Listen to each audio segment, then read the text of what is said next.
Rain stitched a soft pattern against the tall windows as Julia Dawson set a copper pan onto the flame and watched a knob of butter melt to a glossy pool.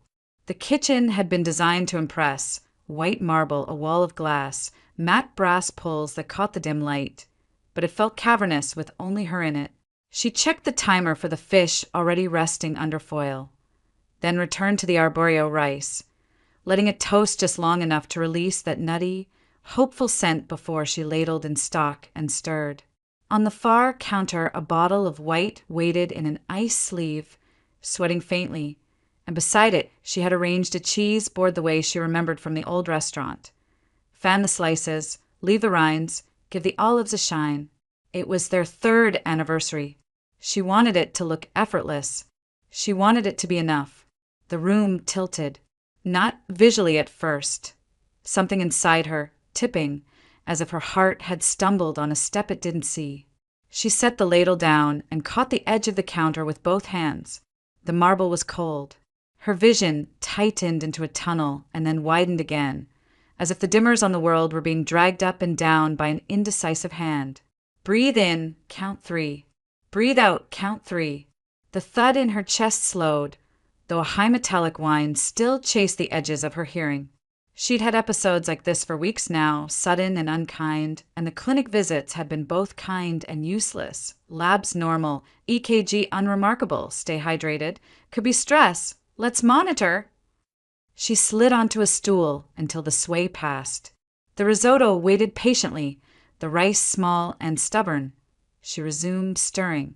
She tasted, considered, added a whisper of lemon zest to brighten the cream, and smiled at the memory of the chef who used to show her little tricks like that on slow afternoons. Back then, she'd worn black and balanced 3 plates along one arm, and nobody had called her Mrs. Dawson. She plated the fish, a silky, pale fillet under a sauce she'd coaxed from cream and pan juices and a secret spoon of Dijon, and checked the table one more time. Linen, the good silver, 2 crystal stems that chimed when she placed them too close together. Michael texted, "Running late, don't wait." She stared at the words until the screen dimmed. Running late was a suit jacket tossed across a chair at 11:30, a distracted kiss that missed her mouth, the scent of a bar's expensive wood clinging to his tie. She returned the phone to the counter face down, lifted the wine, and nearly set it right back when the floor rolled again, a slow ocean swell she could not see. She forced herself to pour only a taste. It steadied her, that small, normal motion, and the glass caught the light like a promise. The front door opened. "You went all out," Michael called, voice bright with approval that always sounded a step away from performance. He was handsome in the cultivated way of men who hire other people to remember their preferences. Close shave, restrained cufflinks, the kind of watch that didn't tell time so much as hint at worth. He pecked her cheek, glanced past her to the table, then to the fish. "Smells expensive." "It's just dinner," she said, smiling because it cost nothing. "Everything is something," he said, loosening his tie. "Did you make whatever that rice thing is again?" "Risotto." He nodded as if he'd been about to say it. "And the wine. Please tell me it's not sweet." "It's dry." Her voice thinned, wind through a door jamb. She hated that. They sat. He lifted his fork as if adjudicating a competition, then paused. "You know," he said, "I got cornered after a meeting today. People ask the weirdest questions. Any kids yet? When are you two going to start a family? I swear, I should have business cards printed. We're still waiting. Or maybe my wife isn't ready." Her hand went cold on the stem. "I never said, not ready, unable, whatever," he said, already bored with the distinction. "Look, it's just basic biology. For most people." He smiled the way some people close a door. "But hey, cheers." He raised his glass. "To 3 years." She lifted hers, found his eyes, heard the faint clink, and thought of the last blood draw that left a tender bruise in the crook of her arm, the nurse's gentle apology, the doctor's practiced neutrality. "Everything looks fine. Sometimes we don't get answers. If anything changes, come back." He ate. He approved. He told a story about a client whose name sounded like a yacht. She tried to follow, but the symptoms had retreated to a watchful distance and left a fog behind, and more than once she realized she'd lost the thread and nodded anyway. He didn't seem to notice. He rarely needed her to. When the plates were cleared and the radio in the corner had played 2 songs she didn't remember choosing, the doorbell chimed. Agnes arrived in a camel coat and a smile cut to fit any room. Her perfume the faint, expensive kind that makes you think of a winter shop window. She kissed Julia's cheek and held it a fraction too long, as if reading the temperature of the skin. "Darling, you look pale," she said softly, which was a kindness and also an indictment. "But the table lovely. Truly, linen suits your hands." "Traffic was a nightmare," Michael said, pulling a chair for his mother, which he never did for Julia. "You should have seen the mess on I-5. Agnes removed her gloves 1 finger at a time. "I do hope you're taking time for yourself, Julia. A proper salon. Good skin is an investment, not a miracle. And posture." She tapped her spine lightly with a glove, a playful metronome. "Confidence begins where the back refuses to collapse. Men notice." "Mother," Michael said, amused, not warning. "It's sound advice," Agnes replied, the smile never leaving. "And if you must work so hard in the kitchen, hire someone to deep clean the stubborn corners. There's no reason to scrub away your youth. Leave that to people who bill by the hour." Julia poured her a glass and kept her voice even. "We're fine." "I'm sure you are. But when the family grows, a glance deliberate as a placed chess piece, time becomes a luxury you can't buy back." The air inside Julia seemed to thin. She sipped water and set it down carefully so it wouldn't show her hands. Outside, the rain drew faint lines down the glass, as if the night were being cross-hatched. She could feel her heart again, counting something she couldn't name. She thought of the clinics, the tidy rooms and their framed degrees, the noncommittal phrases arranged like flowers. She thought of the quiet that filled this house when Michael was away and Agnes was only a well-meaning specter at the edge of a message thread. She thought of the way the marble had steadied her when the world tilted. It steadied her now. "Dessert?" she asked, and her voice held. "I made something simple." "Leave it," Michael said, already rising. "We have an early start. The firm's pushing a close. You understand." Agnes patted Julia's hand, the lightest percussion. "You did beautifully, dear." She stood, the coat finding her shoulders like a conclusion. Rest. A good night's sleep performs miracles nothing else can. After they left, the house closed around her with the soft thud of the latch. The dishes waited. The radio murmured. She leaned back against the counter and listened to the rain lengthen its lines. The symptoms, for the moment, slept, but the questions did not. She washed the plates 1 by 1, not rushing, and set them to dry in a neat shining row, as if order itself could be a kind of medicine, as if you could stir enough and things would come together, glossy and whole. Julia gathered the dishes into a neat stack, rinsed them under water still warm from the kettle, and slid them into the dishwasher. The house settled into its usual hush, only the steady rain against glass breaking the quiet. She bent to wipe the marble counter one last time, and that was when she saw it, a flattened carton lodged half hidden at the bottom of the stainless steel trash bin. At first she thought it was leftover packaging from some new vitamin Michael had ordered. He was forever trying boutique supplements, but the print wasn't familiar. She pulled it free. The box was European instructions in dense lettering, the kind of insert that folds like a map. The brand name meant nothing to her. But the warning symbols, the stark black exclamation points in red triangles, clutched at her. She carried it to her laptop. A quick search turned her kitchen brighter than any light bulb. Neuroleptic hypotency, not FDA approved, contraindicated without psychiatric supervision. Side effects: dizziness, cardiac arrhythmia, fainting, risk of collapse if misused. Her pulse jumped as if the words themselves had triggered it. She read testimonials in quiet forums, frantic relatives describing sudden blackouts, blood pressure crashes, nights in ERs. She remembered her own visits, the cold EKG electrodes, the doctor's polite smile. Everything looks normal. The edges of the box cut faint lines into her palm as she carried it to the sink. For a moment, she thought of shredding it, of letting water erase the evidence. But evidence of what? Maybe Michael had samples for someone else. Maybe Agnes had insisted on some holistic experiment. The thoughts sounded weak, even as she assembled them. Her phone was on the counter. She dialed. The line clicked once. What? Michael's voice, distracted, office loud in the quiet of the kitchen. I found something, she said, aiming for calm. A medicine carton in the trash. Neuroleptics. Imported. Did you buy this? A pause, then the faint scratch of his laugh. Julia, you can't go rifling through garbage and diagnosing yourself off Google. You sound paranoid.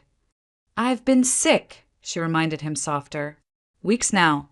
Dizzy, faint, my heart. Stress, he cut in. You've been reading too many blogs. If something were wrong, the clinics would have found it. They didn't. End of story. Don't call me at work again about trash. The line went dead. She held the phone until the screen dimmed.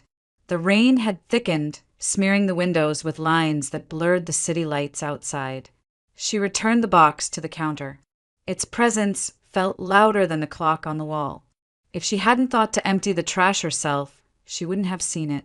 If she hadn't searched, she wouldn't have known how closely the warnings mirrored her own nights of clutching the countertop while the room spun. She poured herself water and forced a sip. The taste was clean, harmless, but her throat tightened anyway. Maybe the sickness wasn't chance. Maybe it wasn't her body betraying her at all. She set the carton in a drawer out of sight, but she couldn't quiet the truth already uncoiling. Something deliberate might be at work here.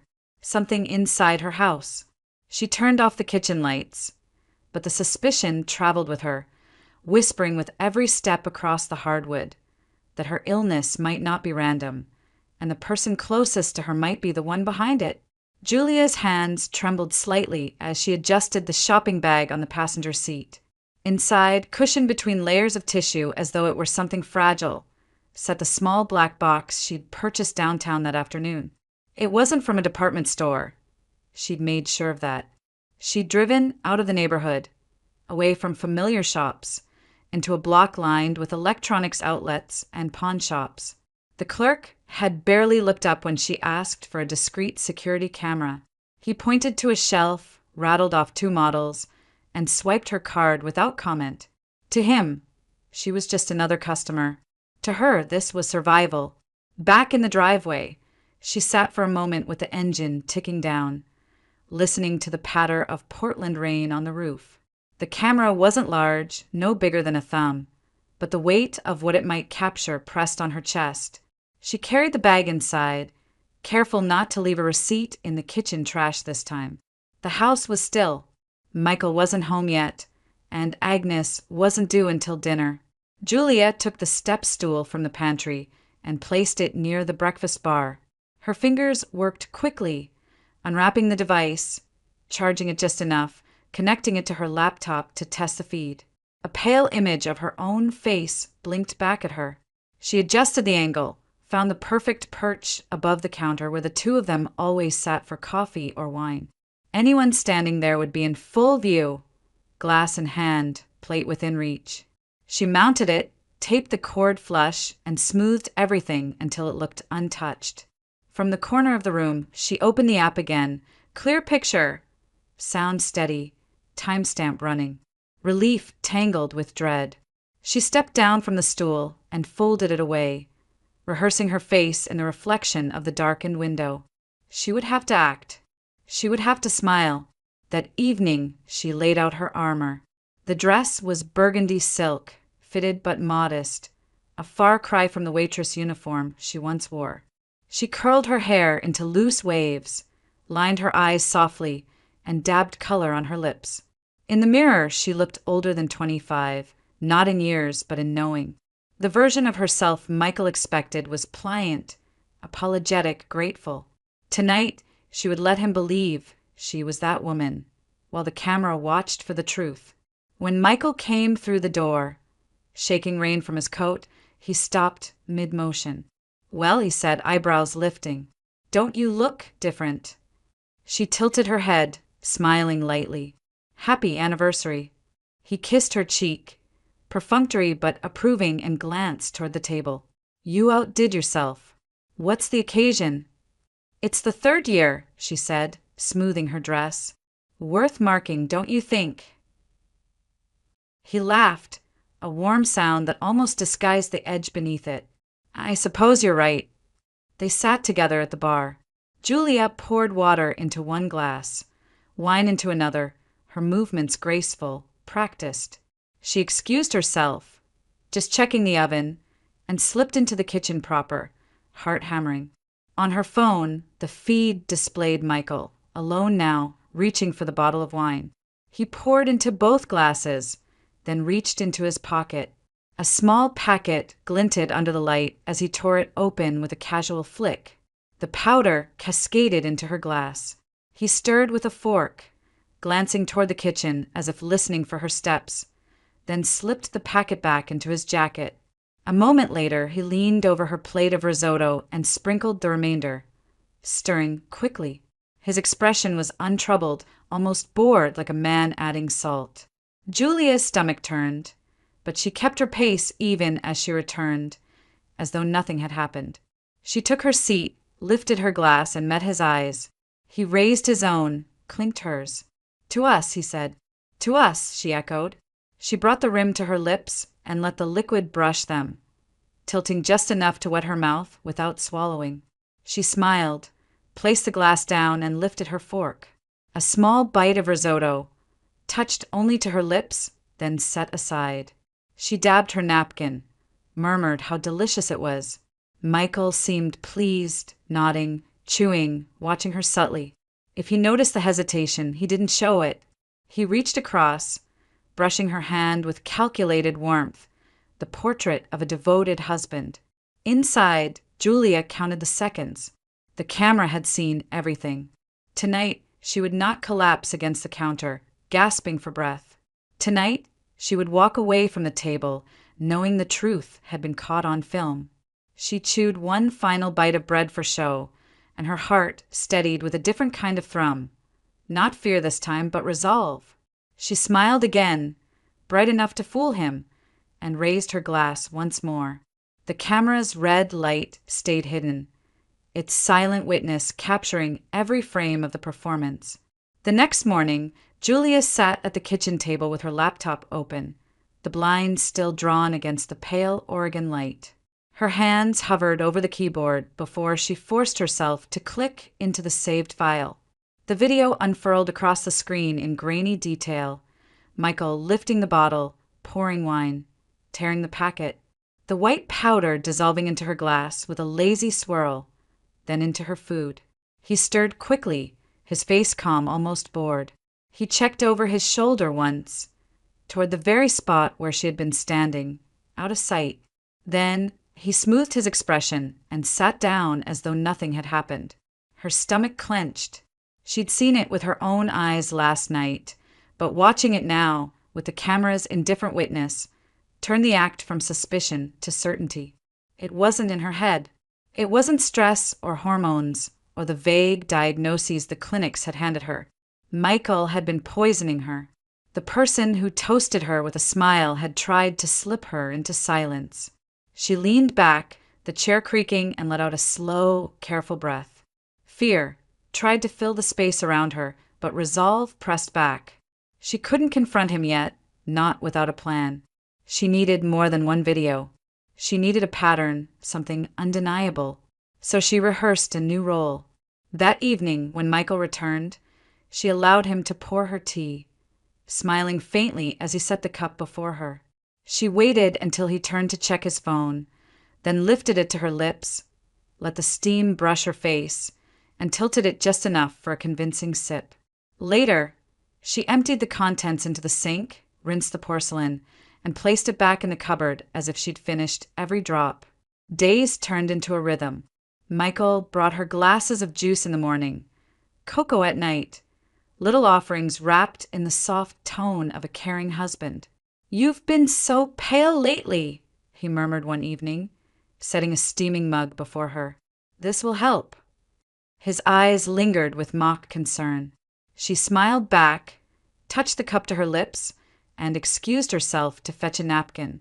In the bathroom, she poured the sweet liquid down the drain, the scent of chocolate clinging to the sink as evidence of her charade. And something changed. The dizziness that had haunted her began to fade. The heart flutters eased. Her skin warmed. For the first time in weeks, she woke without the sense that the room was spinning. The absence of illness was its own proof, as damning as the video. Every day she avoided what he gave her, her health returned a little more. Michael, though, seemed almost invigorated by her supposed decline. He touched her shoulder more often, asked how she felt, lingered in the doorway with a furrow of concern. "You should rest," he said, pressing a glass of juice into her hands. "I hate seeing you like this." His tenderness was a mask, but he wore it well. Anyone watching would think him devoted. Julia played along. She let her hand tremble faintly as she accepted the glass. She nodded weakly when he suggested she lie down. She even let her head tip against the cushion while he watched television, the image of a fragile wife under her husband's care. All the while, the untouched drink cooled at her side until she could carry it quietly to the sink. It became a game of survival, a cat and mouse staged in her own home. He waited for signs of collapse. She gave him faintness at the right moments, a sigh, a hand pressed to her temple. He pressed closer with every display, his arm around her, his voice soft, coaxing. She noted it all, careful to memorize his expressions, his words, the way his eyes sharpened when he thought she wasn't looking. At night, when the house fell still, she returned to the laptop. She cataloged each clip, labeled each file, watched him drop powder into her tea, her juice, her meals. It became a grim collection, a library of his betrayals. She backed it up twice on a flash drive she hid inside a box of flour in the pantry, and on the cloud account he didn't know she had. By the end of the week, Julia's strength had returned enough for her to walk through the rooms without clinging to the walls. She let her hair down again, painted her lips, and carried herself with the quiet confidence of someone preparing for war. Michael noticed. "You seem better," he remarked one evening, eyes narrow with calculation. "I suppose I am," she said, sipping water she had poured herself. The tension between them stretched tight, invisible threads that hummed with each false gesture, each feigned kindness. He believed she was still under his control, still too weak to resist. She let him believe it, even as the truth piled up in files and hidden drives. The act was exhausting but necessary, because the longer she played the part, the clearer the endgame became. She wasn't just gathering proof of what he'd done. She was preparing to survive him. Julia waited until Michael had left for the office before dialing the number she hadn't touched in years. Her thumb hovered over the contact, Rebecca Carter, saved under the name Becky Foster, with an old photo from a reunion at 21. Back then, they'd been two girls laughing over coffee, proud they'd made it past the system without breaking. She pressed the call button before she could overthink it. "Julia!" The voice on the other end was warm, surprised. "It's been forever." Julia closed her eyes, gripping the phone tighter. "I need to see you, Becky. It's urgent." Within an hour, they met at a small cafe near downtown. One Julia chose deliberately, a place Michael never visited, tucked between a bookstore and a tailor. The rain had let up, leaving the streets slick and reflective, neon signs bleeding across puddles. Julia slid into the booth across from her friend, and for a moment the years collapsed. Becky still had that determined glint in her hazel eyes, the same no-nonsense posture. "You look pale," Becky said immediately, reaching across the table. "What's going on?" Julia told her. Not everything at once. It came out in pieces, halting, but enough to draw Becky's brows tight with every word. The dizzy spells, the empty carton in the trash, the hidden camera, the footage of Michael pouring powder into her wine. By the time she finished, Julia's hands were trembling around her coffee cup. Becky's jaw clenched. That bastard. I knew I didn't like him. But this is attempted murder, Julia. You have to go to the police. I'm not ready, Julia whispered. I need more. If it's just one video, maybe he finds a way to explain it away. Twist it. He's good at that. He's persuasive. Becky leaned in. Then we get more. But you don't do it alone. Let me help. Julia hesitated, then nodded. Trust wasn't easy anymore. But Becky had once been the closest thing she had to family. Over the next few days, Becky put her words into action. She tailed Michael after work, her background in IT making her cautious, precise. She had a camera with a long lens and nerves of steel. Julia waited in her car one evening when Becky returned, sliding into the passenger seat with a tight expression. You were right to call me, Becky said, flipping through the photos on her camera. Look at this. The images were sharp despite the drizzle. Michael, in a tailored suit, walking into a cafe not with colleagues, but with a woman Julia recognized instantly, Vanessa Miller, an old acquaintance of his family's circle. In the photos, they were leaning too close across the table, his hand brushing hers, Vanessa's smile lingering with unmistakable intimacy. Later shots showed them exiting together, slipping into a boutique hotel on the corner. Julia stared until the screen blurred. Poisoning her wasn't enough. Michael had already replaced her in every other way. The betrayal layered itself like acid over old wounds. I thought maybe he was just detached, Julia said softly, her throat raw. That I wasn't enough. But this is deliberate. He wanted me gone so he could live openly with her. Becky's hand covered hers. Julia, listen to me. You need to protect yourself. Legally, financially, emotionally, everything. Because a man like that, he won't stop until he's sure you can't touch him. I've been collecting evidence, Julia admitted. Videos, files. I've hidden copies, but I don't know the next step. That's where I come in. Becky's tone hardened. I've got contacts, attorneys who specialize in domestic abuse cases. You need to start a paper trail. Bank statements, medical visits, that footage. If you move carefully, you can file for divorce with leverage. And you need to be ready to leave at a moment's notice. Bags packed, money tucked away. Julia swallowed, thinking of the suitcase hidden at the back of her closet. I've already started. Good, because once he realizes you're not getting sicker, he'll escalate. You can't underestimate someone who's already tried to poison you. The words landed heavy, but they were necessary. Julia nodded, tears slipping free despite her resolve. Becky squeezed her hand. You're not alone this time, Becky said. He tried to isolate you, but I'm here, and I'll stay until you're out. Julia inhaled shakily, feeling the truth of it. For weeks, she had lived under a roof thick with suspicion and fear.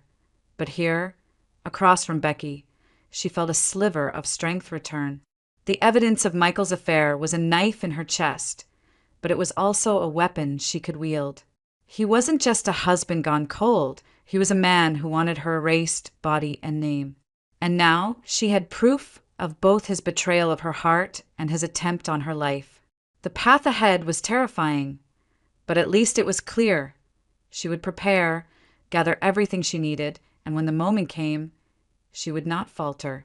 Michael had written his own downfall, and Julia, with Becky by her side, would make sure the ending was hers to decide. Julia waited until the house was quiet enough to hear the clock tick in the hallway. Michael's car was in the driveway, his coat draped carelessly over the arm of the sofa. He was in his study, pouring a drink as though the world owed him one. Julia stood in the doorway, clutching a slim black folder against her chest. Her pulse drummed in her ears, but her voice, when she spoke, was calm. Michael, we need to talk. He turned, glass in hand, smile thin. If this is about dinner, order in. I've had a day. It's not about dinner. She stepped forward and set the folder on his desk. It's about this. He frowned, setting the glass aside, flipping the cover open. Inside were printed stills, grainy but clear, Michael tipping white powder into her wine, into her plate. Another set showed him arm in arm with Vanessa Miller, slipping into a hotel. His face drained of color, then tightened with contempt. What is this supposed to be? His laugh was brittle. Screenshots? Out of context pictures? You've lost your mind. It's video, Julia said evenly. Hours of it. Every packet, every glass you tampered with. And Becky followed you. She has the originals. The affair, the poisoning, it's all documented. He slammed the folder shut, eyes flashing. You ungrateful little parasite. I took you in, made you someone, and this is how you repay me? Sneaking around with cameras like some kind of spy. Julia's hands were steady now. You have two choices, Michael. You sign the divorce papers tonight, or I walk into a police station tomorrow morning with this evidence. Attempted murder is a felony. You'll lose everything. Your firm, your reputation, your freedom. His voice rose, venom lacing every syllable. You think anyone will believe you? You were nothing when I met you, just a girl with calluses from carrying plates. Without me, you'd still be scrubbing tables. Her throat tightened, but she didn't waver. Without you, I'd still be alive. That's the difference. For a moment, the mask cracked. He saw it, her certainty, her strength, the absolute lack of fear. His hand twitched toward the folder, then dropped. He sank into his chair, muttering under his breath, and reached for the pen she'd placed beside the papers. You'll regret this, he hissed as he scribbled his name. You think you can walk away clean? You'll never find another man like me. Julia gathered the signed pages, slid them into her bag, and looked him in the eye. That's the point. She left the study before he could spit another insult. Upstairs, she opened the closet and pulled the suitcase she'd packed days ago from the shadows. Essentials only, clothes, cash, copies of the evidence. She zipped it without hesitation. Her hand brushed the doorknob, and for the first time in weeks, the dizziness didn't come. The house smelled of his cologne, of expensive wood polish, of nights she had spent afraid. She paused in the doorway, then walked out without looking back. Outside, the rain had eased into a mist, softening the streetlights into halos. She loaded the suitcase into the trunk of her car, slid into the driver's seat, and started the engine. The tires whispered against the wet asphalt as she pulled away, the Dawson house shrinking in the rearview mirror until it was just another shadow among many. Her chest loosened with every mile. She had proof. She had freedom. And she had survived him. The life ahead was unwritten, uncertain, but it was hers. For the first time in a long time, that was enough. The police precinct in downtown Portland smelled faintly of coffee gone stale, and the metallic tang of paperwork left too long under fluorescent light. Julia walked past the reception desk with her folder pressed tight against her ribs. The divorce papers now filed, but her mind still restless. She had called ahead, asked for Captain Leonard Cooper, and the receptionist had waved her through with the familiarity of someone used to survivors seeking refuge. Leo was waiting in his office, a space that bore the weight of 2 decades on the force. Commendations on the wall, a bookshelf crowded with law manuals and dog-eared paperbacks. Blinds tilted to block the glare of the gray afternoon. He stood as she entered, tall and broad, his hair flecked with silver. For a moment, he wasn't Captain Cooper, but the boy from the foster home who had once handed her a stolen cookie and promised he'd always have her back. "Julia," he said, pulling her into a brief embrace before gesturing to the chair across from his desk. "It's been a long time." She sat, smoothing her coat over her knees. "I wish it were under better circumstances. I read the message you sent, and Becky filled me in on the basics." His eyes hardened. "If what you've got on Michael is real, you've got enough to bury him legally." "It's real," Julia said firmly, "but that's not the only reason I came." She hesitated, then added, I want to know about my parents. Leo studied her for a long beat, then opened a drawer and pulled out a thin folder. I thought you might. He slid it across the desk. You deserve the truth. Her fingers trembled as she opened it. The first page held a photograph she'd never seen. A man and woman in their 30s, smiling in front of a storefront with the name Dawson and Hale Sporting Goods stenciled on the window. Her mother's eyes were her own, bright and steady. Her father's jawline matched the one she glimpsed in mirrors. They were successful, Leo explained. Started small, built a chain across the Northwest. By the mid-90s, they were millionaires in everything but name. Good people, too, donated to schools, sponsored community centers. Everyone liked them, except maybe their business rivals. Julia flipped the page. The next image was harder to look at. A crumpled car beneath the sweep of emergency lights, metal folded in on itself like paper. They died when you were 9 months old, Leo said quietly. The official report listed it as a single-vehicle accident. Rain-slicked highway, faulty brakes. But there were inconsistencies. Brake lines looked tampered with. No signs of skid marks. My father, he was on the force then, pushed for an investigation, but it went nowhere. Her breath came shallow. And the Dawsons, they were close friends of your parents, Leo said, his voice edged with bitterness. Business partners. They stepped in fast, took over the company, claimed it was to protect the brand until you were of age. Your guardianship was shuffled through the system. By the time you hit 18, Dawson and Hale was just Dawson Sporting Goods. The Hale part, your family's part, vanished. Julia pressed her palm against the photo, as though she could feel warmth through the glossy paper. So it wasn't random. My whole life it was designed. Leo nodded grimly. When you married Michael, it wasn't some romantic accident. Agnes pushed for it. Think about it. Why would a wealthy family suddenly welcome a waitress from foster care into their home? Because it tied up the last loose end. You, the heiress, no one remembered. Marrying you to Michael kept any claim you might have to the fortune inside their bloodline. Her mind reeled back over the years. Agnes's polished smile, Michael's calculated courtship, the way the Dawsons had insisted on an elaborate wedding despite her modest wishes. It had all seemed like kindness then, an odd kind of generosity. Now she saw the strings, the invisible cage built around her. They killed them, she whispered, not as a question, but as a recognition. And then they caged me to keep what they stole. Leo's eyes softened, but his tone was steady.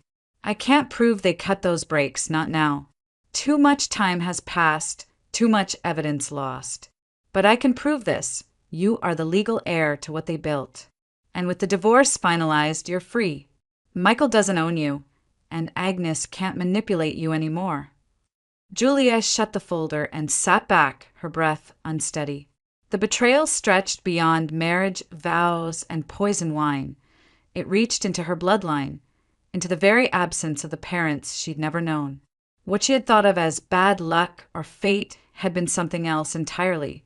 A legacy stolen and a childhood manipulated to keep her blind. For a long moment, neither of them spoke. The rain tapped the windows like insistent fingers. Finally, Julia lifted her chin. Then I'll reclaim it, not just for me, but for them. They deserve better than to be erased. Leo gave a slow nod. And you deserve a life that's yours, Julia. No more cages. She rose, tucking the folder into her bag. The weight was different now, not just evidence of a crime, but proof of who she truly was. As she stepped back into the damp Portland air, she no longer felt like a woman merely escaping her husband's betrayal. She was an heir walking out of the shadows of a stolen past, ready at last to claim what was rightfully hers. The courthouse steps gleamed with rain when Julia emerged, the decree in her hand. The divorce was final. Michael had signed under pressure from her attorney, who had presented the poisoning footage and Becky's photographs in tidy, devastating sequence. The settlement favored her heavily, a substantial payout, a share of investments Michael had hoped to hide, and the house she had already abandoned. He'd stormed out of the hearing red-faced, muttering threats, but the ink was dry now. She was free. For weeks after, she met with lawyers and bankers, signing papers that felt like chains falling away. And when all the numbers were settled, she did something Michael and Agnes would never have predicted. She walked back into the restaurant where she'd once balanced trays until her wrists ached. It looked the same, the broad windows fogged with steam, the faint scent of roasted garlic and coffee beans mingling in the air. The staff bustled, voices rising over the clatter of pans. For a moment she was 20 again, a girl in a borrowed uniform, wiping tables with aching feet and dreaming of something bigger. Then the manager appeared, hair thinning but posture rigid, a clipboard in his hand. "Can I help you?" he asked, his tone brisk, almost dismissive. Julia smiled, setting a leather folder on the counter. "Actually, I'm your new employer." His mouth fell open. Behind him, a waitress nearly dropped her tray. Whispers rippled through the kitchen door. Julia slid the signed purchase papers toward him. "The sale. Closed this morning. Dawson money bought me cages. I'm using it to open doors instead." The shock gave way to astonishment. Staff members crowded near, peeking around corners. Someone gasped her name. "Julia?" "You worked here," a line cook said, wiping his hands on his apron. "I remember you. You were always racing 3 tables at once." "Yes," she said softly. "I used to dream about escaping this place. But maybe I just needed to return on my own terms." Over the next weeks, she transformed from ghost of a waitress into the woman at the helm. She kept the long-standing staff, surprising them with her fairness. Payroll arrived on time. Shift schedules were balanced to give everyone breathing room. She upgraded the coffee machine, invested in fresh linens, and repainted the dining room in warm earth tones that softened the sharp corners. But she wasn't indulgent. Julia had learned from Michael's world how authority could slip if it wasn't guarded. When a server came in late 3 days in a row, Julia pulled her aside, not to berate, but to warn. "This is a business. I'll always treat you with respect, but you need to meet me halfway." The young woman nodded, chastened, and the message spread through the staff. The new owner was kind, but not a pushover. For Julia, every decision stitched a new identity. She wasn't the trembling wife pretending to sip poisoned tea. She wasn't the orphan whose life had been orchestrated by others. She was a businesswoman, steady at the center of her own orbit. Sometimes customers recognized her. A couple who had dined here years ago whispered to their server, "Wasn't she the Dawson wife? The one who disappeared?" Julia met their curious gazes with a polite smile, never offering explanations. The rumors would swirl, but she didn't owe anyone her story. One evening, after closing, she stood in the dining room alone. The chairs were stacked, the lights dimmed to a low glow. She traced her hand along the polished bar where she used to wipe spills, where Michael once came to impress his colleagues while she carried plates in the background.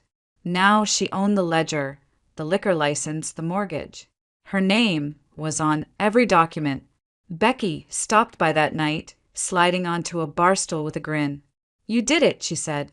"From poison wine to owning the whole place."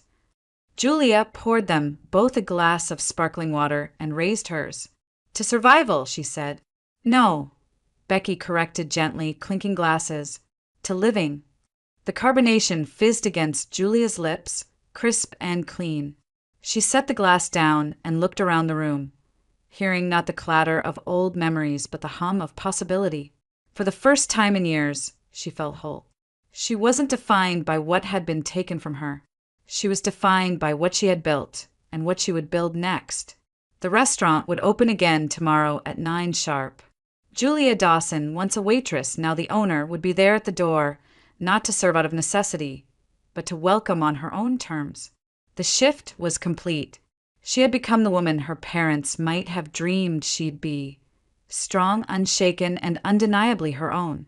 The cemetery was quiet that afternoon, the sky heavy with low clouds that pressed the air into silence. Julia carried a small bouquet of lilies, her steps deliberate on the gravel path that wound between rows of slate headstones. She had been here only once before, years ago, when Leo first told her the truth about her parents. Now, with her life her own again, she felt drawn back to honor them, but also to speak aloud what she had finally reclaimed. She knelt before the Dawson and Hale plot where her mother and father's names were etched. She set the lilies gently, tracing the carved letters with her fingertips. "I know now," she whispered, voice barely rising above the rustle of the breeze. "They thought they could erase you. They tried to erase me, too. But I'm still here, and I'll carry what was yours forward." A sound startled her, sniffling, soft and uneven. She turned to see a boy of maybe 9 sitting on a nearby bench, his arms hugged around his knees. His clothes were rumpled, his sneakers caked with dried mud. "Hey," Julia said carefully, rising to her feet. "Are you okay?" The boy swiped at his face, but didn't answer. His shoulders shook once, betraying him. Julia walked closer, leaving a respectful distance. "My name's Julia. I was just visiting my parents." "Who are you here for?" He hesitated, then muttered, "My mom. She's not here, but I wish she was." His small voice cracked. "I got stuck with a stepmom instead." Julia sat on the bench's far end, her heart tightening. "That sounds hard." "She hates me," he blurted. "Always yelling, telling me I'm useless. Dad works out of town, so he doesn't see. He thinks she's nice." "What's your name?" Julia asked softly. "Ethan." He looked up, eyes wide and red-rimmed. Something in Julia's chest shifted. She remembered being his age, shuffled through foster homes, feeling unwanted, powerless. "Ethan, no one deserves to be treated that way. Does your dad know?" He shook his head fiercely. "If I tell him, she'll just make it worse." Julia's hand itched to reach for his, but she held back, sensing his wariness. "Do you have somewhere safe to go today?" He shrugged. "I was just walking. Didn't want to go home yet." The decision came easily. "Why don't you come with me? Just for today. I own a restaurant now. You can have something warm to eat, and we'll figure things out together." Ethan's gaze flickered with uncertainty, then relief. He nodded. At the restaurant, Julia settled him at a corner booth, sliding a plate of pasta in front of him. He devoured it like someone who couldn't be sure of the next meal. She didn't press with questions, just let him eat, her chest tightening with every hurried bite. Over the next week, Ethan slipped into her life in quiet ways.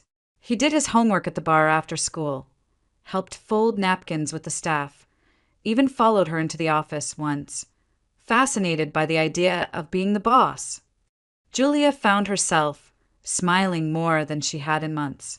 He wasn't just company, he was a reminder of resilience, of how children adapt even under cruelty. When Alex Johnson finally returned from a construction job in Eastern Oregon, he stormed into the restaurant with worry etched across his face. Julia recognized him immediately. Tall, sun-browned, hands calloused, eyes scanning the room like a man searching for his world. When he saw Ethan at a booth, safe and eating, his shoulders sagged with relief. "Ethan," he said, kneeling to embrace his son. "I've been looking everywhere. What happened?" The boy clung to him, whispering into his shirt. Julia stood back, giving them space, but Alex soon turned to her. "You're Julia?" he asked. "Yes." He was alone at the cemetery. "I couldn't leave him." Alex's expression softened into gratitude. "Thank you. You don't know what this means." Julia hesitated, then said he told me about how things are when you're away. Alex's face darkened. "I've had suspicions.